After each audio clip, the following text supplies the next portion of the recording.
Hello guys, so in this monstrous big Silverstone case slumbers my quarantine PC, and here on top I have a small upgrade package which contains a Ryzen 5 360 mainboard and memory. From the memory PC company.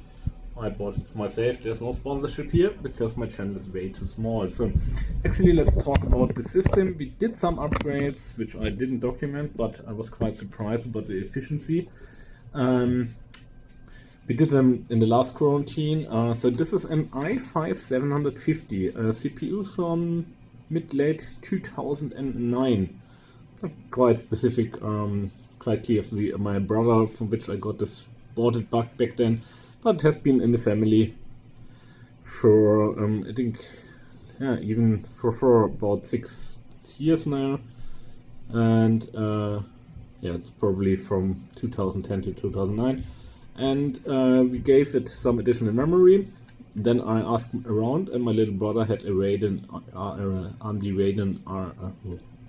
Radeon R9 2000 series graphic cards lying around, so I put that in, replaced the old graphic cards with that, gave them extended the memory from 8 to 12 gigabytes, and I was quite surprised how well the system did run. 17% faster than everybody else. Yeah, it's nothing to cry home about or write home about, but yeah, it's low memory. The SSD was already there, so it was a quite good computer back then. But the CPU is certainly lacking behind. And interesting was with the graphic cards, with the PCI Express 1 speed here, with the all downwards compatibility, it all is working and running, and it actually runs quite okay in that setting. So for example, War Thunder, I can run with high details without any issues. So many games do run surprisingly well. Billions, okay, it's not graphical so much, but yeah, even this with the yellow one, they would run okay with medium settings. Where we saw it in Star Wars Squadrons, where I was streaming a little bit with my son, we had some staggering in some scenes, but on others it did run quite okay. Battlefield Gothic, I remember there we had some problems, and some it was a little bit like the games are a little bit stuttering and shuffling around. Same with I think Transport Fever 2 had those problems, but it was not really terrible. It was just not good, let's say. But yeah, since Shadowrun 2077 is coming, and we might want to do some streaming on that. First game I've pre-ordered in like a decade or something. A new CPU is due, and yeah, I bought this complete set because that promised much less hassle. Of course, if you would go out and seek for each component individually for the best price, maybe watch the market a couple of weeks, see when it's cheap, when it's expensive, we would probably get a better price.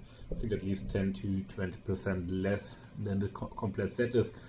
So as I said, we are not sponsored. I put an affiliate link to that set down there anyway, to Amazon, and it's like in Europe, those sets are available here in the area, so there are no others around, I think. But yeah, we'll open that up in a moment. But first, let's look a little bit more on the computer previous. So yeah, here's the 3D Max core. Yeah, 62 degrees. It's like we're going from 45 nanometers to 7 nanometers. Also the 65 watt then should save a little bit of energy probably. But my expectation is that the monstrous PC here will get a little bit less loud due to the changes we are planning. So this is my hope, that we will get it a little bit more silent when the CPU does not have to work all the time and is mostly idling around. Because yeah, most games would run well, but the PC gets loud and the CPU has quite a high load, so it's working well, but yeah, it has some drawbacks. Yeah, let's see if that investment was wise or not. But yeah, if you can get this to a small flat line below 5% the whole time, say, yeah, it has to do some work.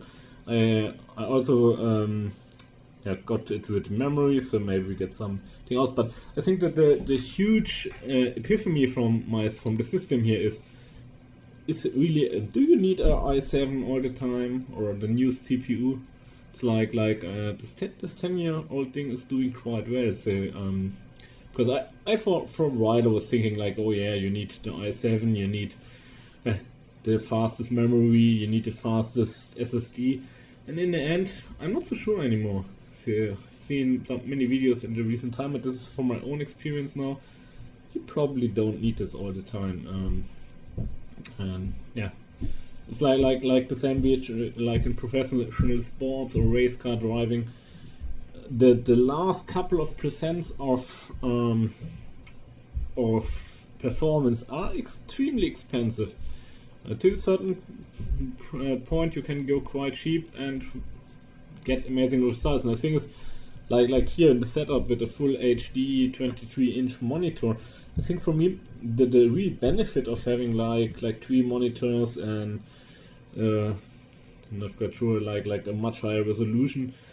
If you're so close to the screen, it's nice, but there are very few games where I think this really gives you a huge benefit, because there's like what do you have of visible area and resolution, everything. Of course, everybody has another opinion there, and I'm probably getting flagged now from half the viewers. But yeah, from my gaming experience, the setup is quite okay, and we really don't need to go so much overboard to achieve good quality on the setup.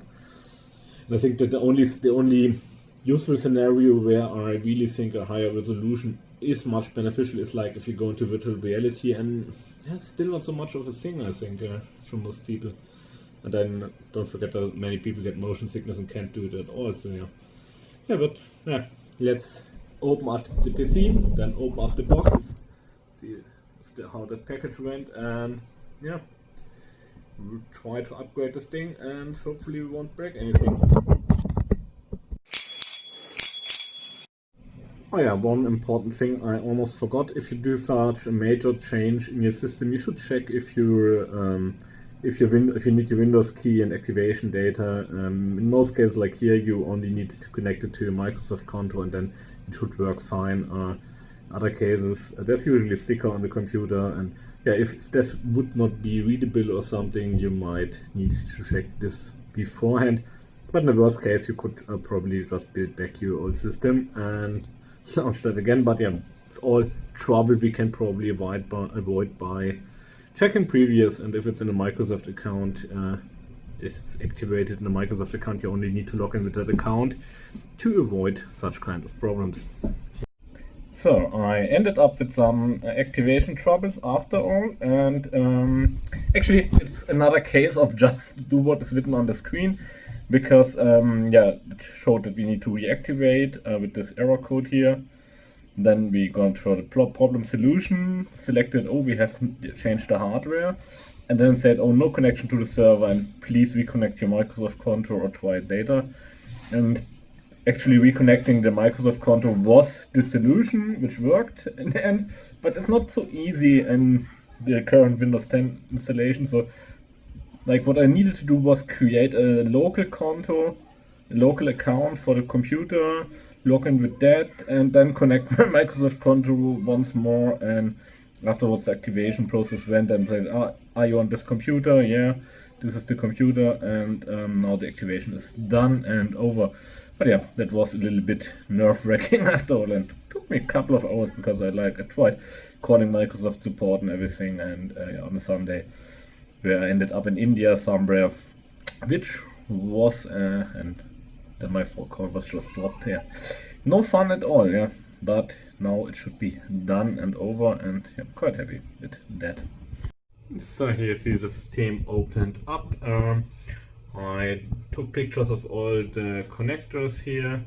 Could maybe tape them or mark them there. I think with photos we are running quite good. The main problem here is this really humongous CPU cooler. So this is like the thing why we have this big case here, because we had a much smaller case, but that wouldn't fit there. And then the end was quite okay. We have the The power supply here has the connectors for the graphics card, so this is all working still. So should probably work all fine without further upgrades or adapters, I hope. But we'll have to open up the box and take a look inside how that looks. So I removed the inboard, so let's take a look inside. Big bubble wrap here. Will be a delight for the kids or cat and or cat. Probably from there. And we got the main board here with the cooler and all assembled. So that's probably going to look a little bit forlorn there in that big case. But yeah. So we have here the MSI B450M Pro FHD Max, which is not the most expensive board. Also on this board we don't have Bluetooth and Wi-Fi. I think some assembly stuff here. So let's try to fit it into the case. And first we have to remove everything from the case, of course, to get it in here. It's going to look so forlorn in that big case there. I'm really looking forward to that. Now just take a look at the difference of size of the CPU cooler. Yeah, see, yeah, most of the connectors are there. Of course, on this board we have much more possibilities to connect stuff all around. That's clear. So there's a difference. That, of course, there's a big difference there, but yeah. We already found the connectors, and I think for our application it does not really make any difference after all. With that thing removed, it does not look so impressive anymore, because the board was creaking so much I had to pull the cooler in the head. So hopefully it was not necessary to have that thing here. That's what we do the quiz. Yeah, now pop in the new board. Check if the screws are in the same locations. We can, of course, in this system we can easily change the mounting points here by screwing them in and out, and probably have to contain the loose cables a little bit. I hope we won't need so much. Yeah, I think one ventilator for the case, probably blowing outward to the top. We should probably leave in, because I think the cooler here has no good airstream there. But yeah, it's more hole than case overall. And look at this thing here.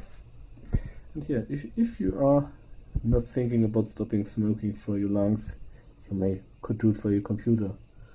So it's probably from back when my brother had that thing. I haven't smoked in my life, but yeah, probably from that. And yeah, here the manual. Do you remember those booklets? There's like a measly 3 pages here. Like these connectors, and yeah, to figure that all out, put it in there. So for figuring out the other connectors, I probably need to consult the more advanced manual, because yeah, the wording is not quite the same. And I think the USBs I figured quite out. Those are about USBs. Yeah, they're the most important stuff after all. But yeah, why not do it quite all together? So I figured out the connectors with the manual I downloaded from the website from MSI, and yeah, should get everything on there, but the not sure about the 1394 connector here, but I'm not using that port anyway, so no problem there. I think let's put on the second fan. So this fan is quite clear, I think. But yeah, with the manual from the website you can figure it all out quite easy. So I want to fit the other fan, get it. It won quite without problems there. Oh, maybe we should have done that. We should do that after the graphics card. That will be a bit difficult there. Then I'm gonna put in the little plastic pins here on these points. There's a quite nice assortment of screws, but different, like case screws and disc screws and all that. That's quite nice to have. Also there are two SATA cables, bent cables here. Bent cable and all that. That's quite nice to have this stuff. Like when I used to build PCs like almost 20 years ago, you have this stuff all around. But for novices and or if you haven't built in quite a while, you don't have that stuff anymore. It's quite nice to have. Yeah. So the USB front USBs. This are the configuration there on the manual. So that was not on the quick launch manual, but should not be a big issue to get it on. Front audio is already there. Old board is all naked, and I'll put it. I try to get it fit into the back. Yeah, it would fit. Yeah. See, never hurts to have a spare somewhere, right? It's alive! It's alive! Yeah, I was really worried and was sweating quite profoundly because while installing the graphics cards, I pulled out the power connector and then the switch wasn't working. The power switch thing there, and it wasn't working. But now it's running, and yeah, and it makes much less sound as before, at least in my imagination. But I think objectively as well, quite silent yet now from that really loud thing. So the first couple of boot attempts we ended up in the BIOS. Not quite sure why, but now it seems to be running. Yeah. Okay. And Windows seems to recognize that something has changed. Yeah. Still a long time to go for the benchmark. So yeah, the benchmark results afterwards. So we improved ourselves 26% in the 3D Mark score, whatever relevancy this has, but yeah, this GPU wise there was very little changed because it didn't change anything, but the CPU score is a whopping 300% improved, and we are now from about 19% up to 29%, so in the lower third of the column, I guess. And yeah, the CPU was as expected, clogging around between 10 maximum 20%, so it's running really smooth. So we have a lot of air there. Now we only need to not fall into the impression that we would need a new GPU, because that would be the next thing we could do. But yeah, thankfully, as mentioned with the previous system, it's quite downward compatible now, so it's really not so much of a problem. Like as mentioned, the GPU there was running in the very old mainboard from 10 years ago, where PCI 1X and everything.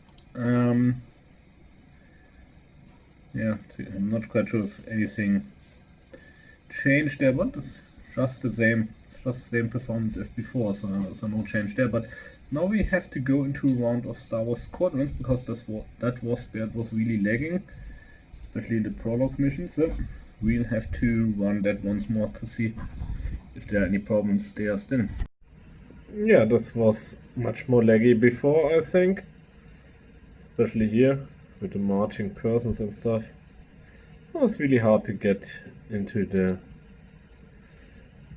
cockpit. So guys, yeah, the system is running smooth, about the way we expected it, or I expected that it would be running. The CPU has not much to do overall. Now the graphic cards is what would be limiting, but it's for example in Star Wars Squadrons it run superbly smooth, and no real difference to my i7 system. So yeah, really happy with that. I also checked the prices, and I came around the same price for the complete assembly here compared to buying the components alone. So it's around like, yeah, between 20 euros cheaper or 20 euros more expensive, depending if you take more expensive RAM, but of course more selection. So I think the nice thing with those sets is that you don't need to decide, especially on motherboards. The selection is quite big. Of course, we would have, or it would have been possible to go with one which includes Wi-Fi and Bluetooth as well. But since I already have the adapters for that, because I need them for the old system, I use the USB adapters. There's no much gain there, or no gain at all overall.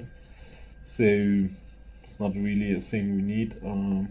Yeah, I'm quite happy with this thing, and I think one thing you should keep in mind is if you buy like a complete system or a partially complete system like here, of course the prices probably do not change as rapid on those as they do in the free market for the single components. So that can go both ways. You can get it cheaper or you can get it more expensive depending on which direction the market is going and where the set is sitting. So it can go either way. So it's something to keep in mind.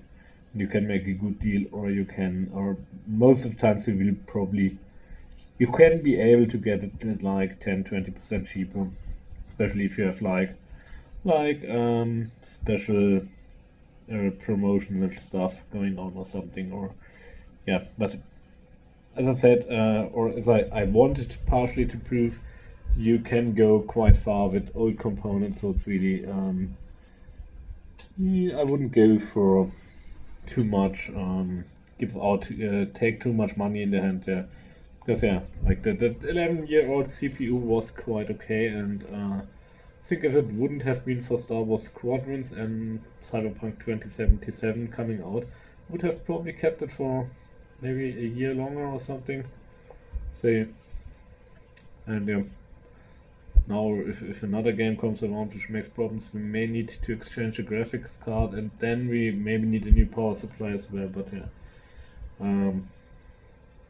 at a time where I was using gaming PCs, gaming notebooks instead of PCs, and yeah, I think it's much cheaper that way around, because yeah, can upgrade the system and keep it up to date somewhat without spending too much money. Yeah, guys, I hope you enjoyed the video, and yeah, I hope I gave you some helpful information. So let me know, put something in the comments.